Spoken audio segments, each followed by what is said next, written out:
सभी को जय महाकाल, जय महाकाली।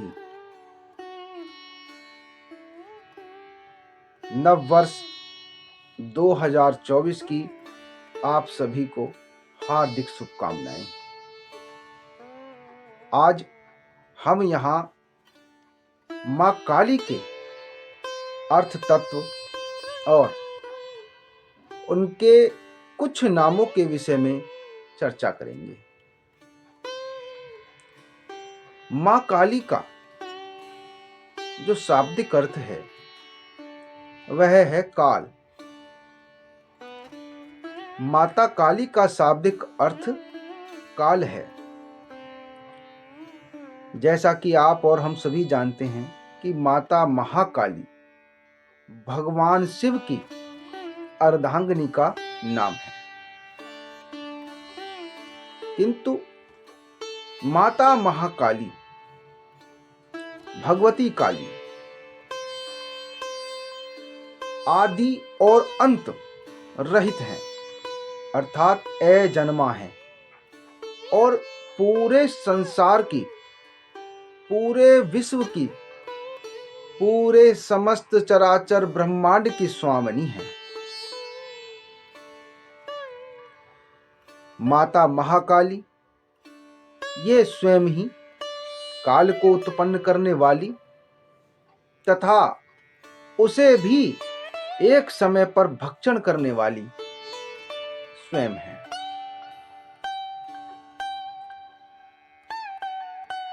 साकार उपासकों और साधकों को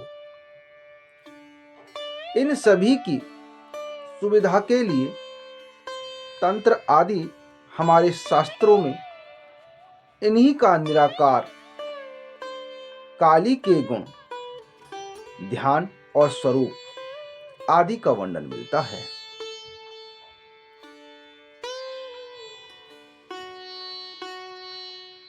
यहाँ माता महाकाली को शमशान वासिनी भी कहा गया है।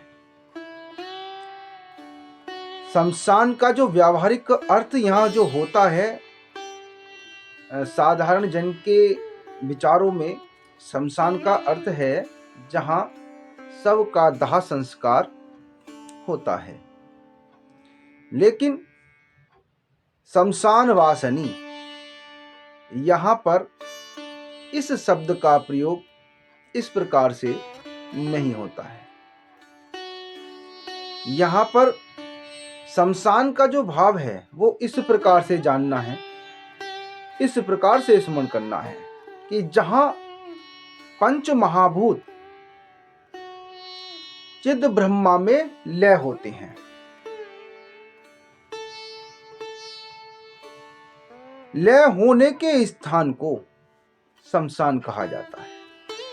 शमशान का जो एक अर्थ यह है और एक है सम। सम माने बराबर, जहां सभी को एक समान दृष्टि से देखा जाए, चाहे वहां कोई अमीर, चाहे वहां कोई गरीब निर्धन, चाहे कोई ऊंचा, चाहे कोई नीचा, अर्थात अन्य कोई भी है, माता पिता वहां किसी में भेदभाव नहीं करते हैं। चाहे वो रोगी है, चाहे वो निरोगी है, सभी को वो अपनाते हैं। तो शमशान सम माने बराबर, जहां पर सभी समान रूप से होते हैं, उसे शमशान कहते हैं। उसी शमशान में मां भगवती काली और महाकाल निवास करती हैं। सांसारिक काम, मोह, क्रोध, राग आदि जिस स्थान पर भस्म होते हैं उसे भी शमशान कहते हैं। कहने का संपूर्ण मरघट, संपूर्ण पृथ्वी मरघट है, क्योंकि मरघट वही जहां घट से प्राण निकल गए, इसलिए माता को शमशान वासिनी कहा जाता है। जहां मन, काम, क्रोध, राग आदि से रहित हो उसे ही शमशान कहते हैं। वहीं पर भगवती काली निवास करती है। यहाँ शमशान वासिनी का जो अर्थ है, एक शमशान तो वहां जहां पर पंच महाभूतों में, चिद ब्रह्मा में ये पंच तत्व से बना हुआ शरीर लय हो गया, उसे शमशान कहते हैं। महामाता निवास करती। वहीं एक शमशान रूपी जो कहा गया है वो हो साधक का हृदय।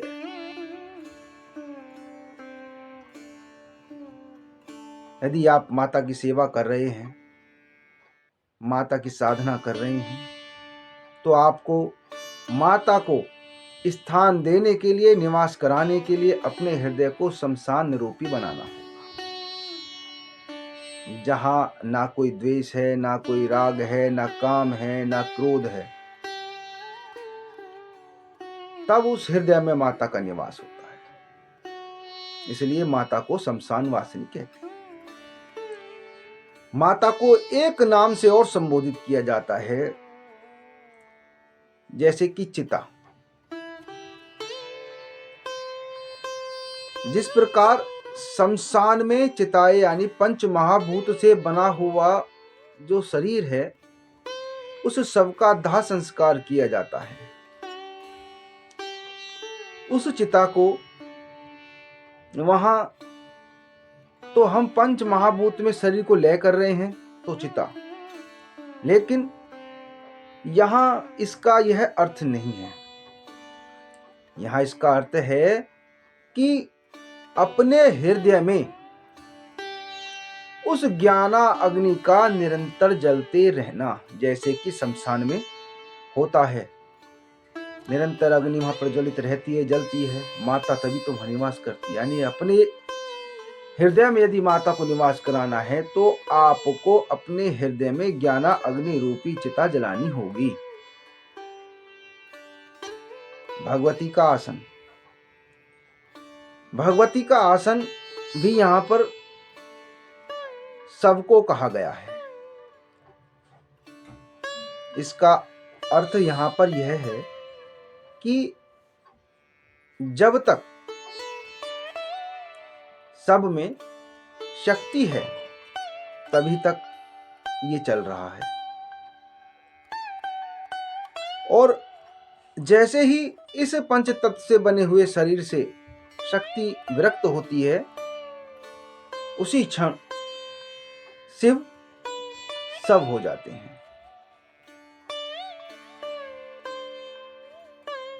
क्योंकि जैसा कि आप के और हमारे यदि शीश पर बाल काले हैं, तो यहाँ पर इसका अर्थ यह है कि अभी हम यौवन हैं। जैसे ही बाल सफेद हुए तो शक्ति क्षीण हो, यानी कि हमारे शरीर से शक्ति धीरे धीरे विरक्त हो रही है और हम सब की तरफ बढ़ रहे हैं, यानी कि माता महाकाली की तरफ बढ़ रहे हैं। उसी के ऊपर माता अपना आसन लगाकर अट्टहास करती हैं। माता को मुक्त केसी भी कहते हैं। माता को मुक्त केसी इसलिए कहते हैं क्योंकि माता के जो केस हैं वो अत्यंत घनघोर बिखरे हुए हैं। इसका आशय यहाँ पर यह है कि माता भगवती ने अपने केसों का जो विन्यास है वो विलास के विकारों से मुक्त कर रखा है। इसलिए माता को मुक्त केसी कहते हैं। माता को त्रिनेत्रा भी कहते हैं।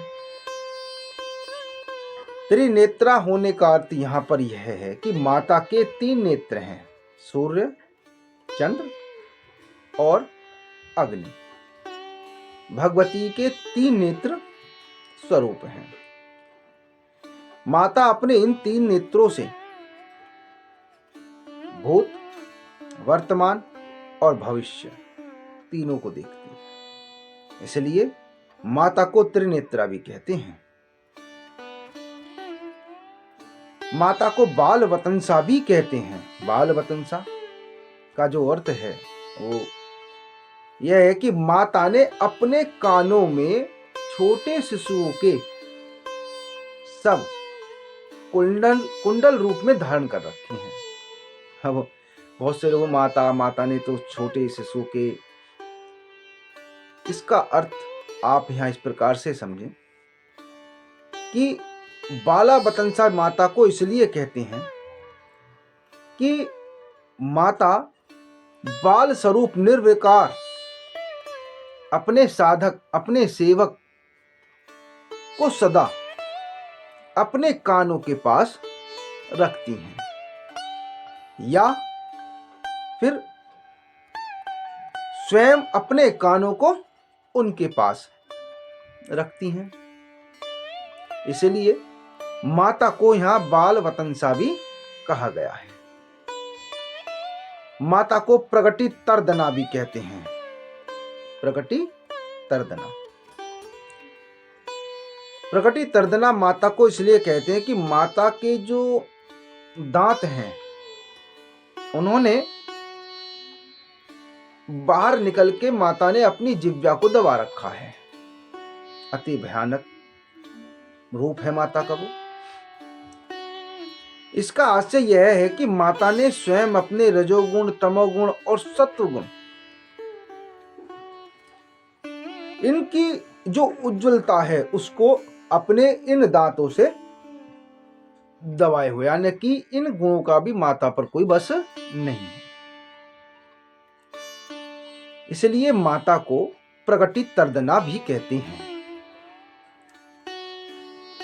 माता को कहते हैं पीन पयोधरा। माता का एक नाम पीन पयोधरा भी है। माता को पीन पयोधरा इसलिए कहते हैं कि जो माता के जो स्तन हैं वो बड़े ही उन्नत और विशाल हैं। इसका आशय यह है कि माता अपने स्तनों से तीनों लोक, संपूर्ण ब्रह्मांड को अपने उन उन्नत स्तनों से दुग्ध का पान कराती, यानी कि संपूर्ण चराचर विश्व, संपूर्ण ब्रह्मांड को माता अपने स्तन से अमृत की धार, अमृतमयी दुग्ध का पान कराती हैं। इसलिए माता को पीन पयोधरा भी कहा गया है। माता को चिर यौवना भी कहा गया है। चिर यौवना, माता को चिर यौवना इसलिए कहा गया है क्योंकि माता पर आयु काल किसी का भी वश नहीं है। माता हमेशा चिर यौवनावस्था में ही रहती हैं। जब तक माता की कृपा इस शरीर पे, यानी कि हमारे शीश पे काले बाल हैं तो हम यौवन हैं, और माता सदा यौवन अवस्था में ही रहती है। माता पर किसी भी आयु का, किसी भी काल का कोई प्रभाव नहीं होता। इसलिए माता को चिर यौवना भी कहते हैं। वे अपरिवर्तनशीलता है, उनमें किसी प्रकार का परिवर्तन नहीं होता है। माता को यहाँ कराल वदना भी कहते हैं।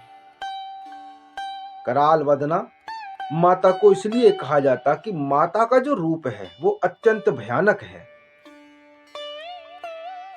इसका आशय यहाँ पर आप इस प्रकार से समझे कि सामान्य जन माता के इस रूप को देखकर अत्यंत भयभीत हो जाते हैं। अस्वाभाविक है क्योंकि माता का रूप ही ऐसा है। किंतु माता का जो ये भयानक रूप है,